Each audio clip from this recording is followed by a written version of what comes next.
You're watching Drakewing Gaming. Enjoy the video. Hey guys and gals, Nary here from Drakewing Gaming, subbing on Twitter the Gaming Drag. Today I'm coming back at you with a Let's Play episode of Repeat Remake, Sissel's Path. So y'all, let's go ahead and jump right back into it, shall we? Alarm chain, you were up, and let's go! Alright. One of which included being supportive, even if said boyfriend wanted to cook a big breakfast at an ungodly hour for his estranged uncle. Thankfully, I wasn't alone. Philip and Owen insisted on helping too, right after we forced Owen to wear something decent, or anything at all. Step 1. Cook breakfast. Thankfully, Sissel had everything under control on that front. Delicious smells filled the small apartment air as Sissel rifled through the modest fridge for ingredients. Shortly after the bacon began sizzling and Owen offered his help, the kitchen began filling with smoke and Sissel shooed us all out of the room. It was a little too late, though. The fire alarm already went off. While Sissel busied himself with turning off the wailing siren, we commenced with Step 2, get Herschel to come to breakfast. Philip was sent downstairs to apologize to Morse for sending his entire criminal informant building on high alert at the crack of dawn. Meanwhile, Owen and I collectively decided that we would force ourselves into Herschel's bedroom and manhandle him out to the kitchen table, since he probably would have refused otherwise. I rapped loudly on Herschel's door, but there was no response despite the shrill scream of the fire alarm. "Hey, Herschel! Wake up! Sissel made breakfast!" No answer. I knocked again, harder this time. "Are you decent in there? We're gonna break down your door if you keep ignoring us." After a moment, Herschel reluctantly cracked open his door and poked at his head. "Listen, kids, I know you mean well, but... Hey, what's the big idea?" Owen and I immediately seized him and dragged the man, kicking and screaming towards the kitchen. Well, Owen did most of the work. I was mostly there for moral support. By the time we got to the kitchen, the fire alarms were off, and Sissel had set up a massive breakfast for everyone. He beamed as he stood over the mouth-watering plates of pan-fried potatoes, omelets, and waffles laid neatly across the table. "Boss, glad you can make it!" Herschel stood stiffly by the door, staring over the scene with a guilt-stricken look. I don't think... Don't tell me you're planning on slinking back to your room. You're not going to let all this food go to waste, are you? He paused and then reluctantly sank down into a chair. You know you didn't need to do this. Of course. Just like how you didn't need to cook us up a big dinner after Adrian and I burned down that fancy restaurant on our first date. Or how you didn't need to take in a random kid off the street and raise him to be a decent guy. Or anything, really. I'm doing this because I want to. Fuck you, now shut up and eat. Herschel's brow furrowed, but after a pause he reluctantly began picking at his omelet. Owen, Sissel, and Philip and I exchanged triumphant looks. Step 2 was a success. We all settled down at the table and descended upon our own food like ravenous animals. Sissel's cooking was still as good as ever. The breakfast went as swimmingly as you could hope, with everyone chattering away through mouthfuls of potatoes and bacon. Herschel, on the other hand, ate quietly with his head hung low, determined to avoid eye contact. Around the time that the omelets were vanquished, he finally peeked his head up to see Sissel grinning widely. "What's that look for?" "Sucks to be on the receiving end, doesn't it?" Look at now. Water time. Receiving end of what? Well, being taken care of. I used to complain about it all the time, and you were always like, think nothing of it. Herschel poked at his potatoes with a sigh. This kinda does suck, yeah. Well, I'm having a great time. You almost drowned yesterday. It happens. You can't just brush that kind of thing off like it's nothing. I almost burned down your cafe that one time, and you were pretty chill about it. I'm learning from your example. It's not... Herschel huffed and glared down at his half-eaten potatoes. Sissel stared at him for several long moments. Stop that! Stop what? Stop that thing you're doing right now. I know you're doing it because I used to do it all the time. Herschel squinted. What are you talking about? You're not letting yourself be happy, maybe because you don't think you deserve it. It's something you gotta work for and earn, or I'm no good enough for this. Sissel grabbed a pan from the stove and piled more hash browns onto Herschel's plate with the ferocity of a very hospitable grandmother. Hey, I don't need this much, Sissel grinned. Here, my support, love, and potatoes freely given. No strings attached. You don't need to work for these, or worry about repaying me later. Just sit down and enjoy them, yeah? And maybe hit the gym later. This is a lot of carbs. It's not that easy. I know. But you gotta at least take a bite. It'll grow cold. And then Owen and Adrian are gonna eat the rest of them. Hey, they're good. You rarely cook breakfast for us anymore. I gotta savor this while I can. Beside them, Philip was silently wiping the maple syrup off his pancakes with a frown. Herschel hesitated, then sighed before finally taking a bite. He ate slowly for a bit before putting his fork down. He couldn't quite meet Sissel's eyes. Good, right? I know you haven't eaten at all since yesterday. Yeah, it's good. But? He sighed again. Listen, Sissel, I know you're trying to be supportive and all that, but it's not that simple. I can't just pretend I didn't play a part in ruining your life and what led to your mother's death. You can't pretend I didn't do horrible things to you. A bunch of potatoes aren't going to change that. Sissel sipped his coffee with a thoughtful look. Yeah, you're right. Growing up without a family was tough, and thinking about my parents threw me out like garbage fucked with my brain for a while. It still does, but I'm getting better about it. When I found out you were part of the reason why I ended up like this, I have to be honest, I was pissed. Sissel paused. But here's the thing. I have had some time to think it over, and I've decided. He shot Herschel a small smile. I forgive you.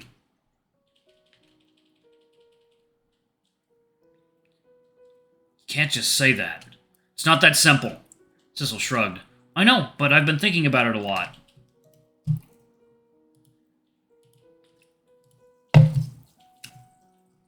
You didn't mean any harm in what you did all those years ago. Yeah, you stole the money. You said you wanted to use it to help Mom with her debts, but part of you wanted a chance to escape your sister's shadow. It was a little selfish. And yeah, it kind of snowballed into a fucking mess. But that's not all of you.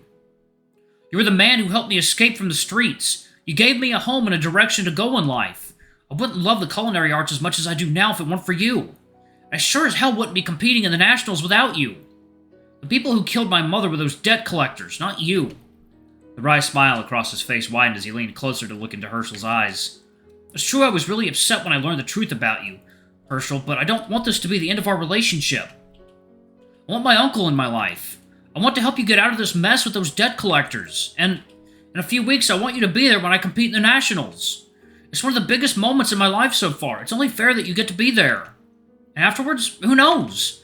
But I know I'll be happier if you were there with me. Sissel leaned back in his chair and took a deep breath. So, I forgive you. Please forgive yourself too. Let yourself be happy. Herschel hung his head low, fighting back a wave of tears. His hands were white-knuckled and trembling against the kitchen table. I don't know if I can. Sissel smiled gently. I know I just piled a lot on you all at once. You don't need to answer me right away. For now, let's just enjoy this breakfast together. I'm hoping this will be the first step of many. Now eat up. Herschel hesitated and stared down at his plate for a while, and Sissel laughed. It's just potatoes, man. Herschel slowly picked up his fork and finally began to eat the rest of the hash browns. Beneath all the tears and guilt, there was the barest hint of a smile. Yeah, just potatoes.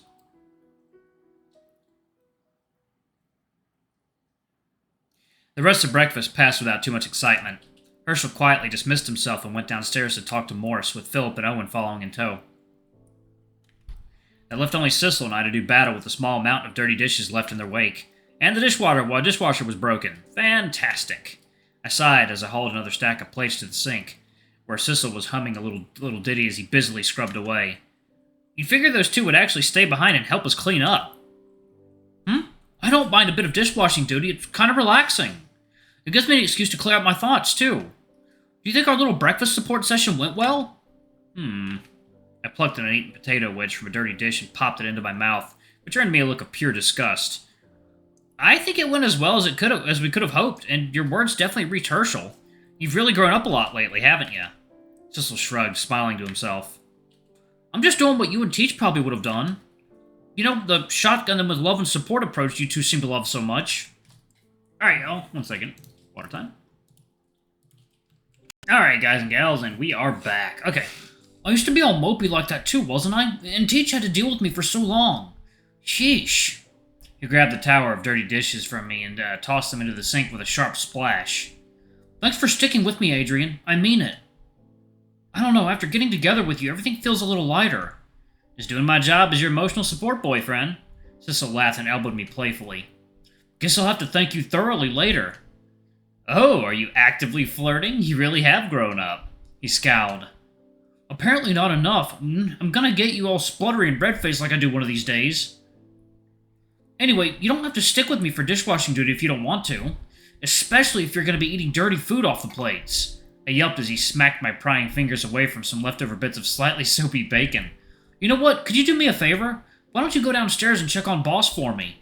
He probably has trouble talking to me, but he'll be more open with you. Aye, aye, Captain. I saluted and made my way downstairs, but not before stealing another straight potato wedge from the tower of dishes. Sissel shouted something about food safety and tossed a damp sponge at my head as I ran laughing out of the kitchen. I made it to the lounge just in time to catch Herschel and Morse in the bouts of a rather intense stare-off. Oh no. That is the worst disguise I've ever seen. And that's the dumbest accent I've ever heard. What accent is Herschel supposed to have, y'all? Y'all tell me in the comments, I'm curious. You didn't speak like that when you were younger. What happened? It just kinda happened. Don't worry about it. Morse buried his face into his hands, his palms clasped together in a weary prayer. Please, please, please tell me you didn't take Samuel's dating advice seriously. Ladies dig a hot accent and all that rot. I refuse to be partially responsible for your failings as a man. Excuse you, I sound good. I can't help but notice you were still single well into your 30s. That advice worked out swimmingly. That's not the point. Don't change the subject. Does this mean we acknowledge the fact that I knew you back in the day, or... Morris rubbed his temples tiredly. It doesn't matter too much at this point. I already told the kids that I used to be your babysitter. Try not to give out any identifying details. I've still got people trying to kill me as well. I'm only sticking my neck out for you because one of Ginny's strays begged for my help. He paused and sighed. And maybe because I owe Cecilia a favor or two. I stopped contacting her after I fell into this whole gang informant business. That was a few years before she died. If I had stayed in touch with my resources, I might have been able to... Herschel shook his head firmly. Nah, don't think like that. There's a million things we could have done differently, but there's nothing we can change now. I was like, no. Alright. Just gotta do what we can to move forward, yeah? Optimistic words coming from the guy who sulked in his room for the last 24 hours. Huh, I guess I had a really good breakfast. A small smile spread across his face. This whole situation aside, it's nice to see you again. It's been an age since we talked. How are you and Samuel doing? Are you two still... Oh, Morris cut him off sharply. I died in prison. That's the official story. And that's all that will be said about it. His eyes suddenly narrowed as he noticed me lurking around the corner. I awkwardly stumbled into the lounge with a wary grin. Hey, I promise I wasn't eavesdropping. I just wanted to come down and see how Hersch was doing. Sissel sent you to check on me? Of course he did. Herschel sighed and leaned back in his chair. I'm fine. He doesn't need to fuss over me like this. You kids shouldn't have to deal with this kind of thing. Leave this to the adults. I'll like to gently remind you that we are adults. That's all well and good, but dealing with murderous debt collectors, hiding in a criminal informant's home, and making breakfast to cheer me up when I should be the one supporting him? It just... ugh. That's why we should work together and fix everything as soon as we can. Trust me, I want this to be over as much as you do. Last night, I just wasn't in the best headspace and chose the worst option. You all had to pay the consequences. He sighed and turned towards Morris. So, Morris, was it? What's the whole situation like with that mob family? Are they still hunting my ass? Alright, I'm gonna go ahead and pause it right there. Thank you all so much for watching. Don't forget to like, comment, subscribe, ring that notification bell, and check out our Patreon if you can. It always helps. Before I go, I'm going to give a quick shout out to our lovely bronze tier patrons. Thank you all for all you do for the channel. We greatly appreciate your support. Thank you to our silver tier patron, Cade Silverman. Thank you for going a bit above and beyond. It's greatly appreciated. Anyway, if y'all want to get your names in the credits, get access to our not safe for work content as little as $5. Alrighty, I love you all, and I'll see y'all in the next video. Bye-bye!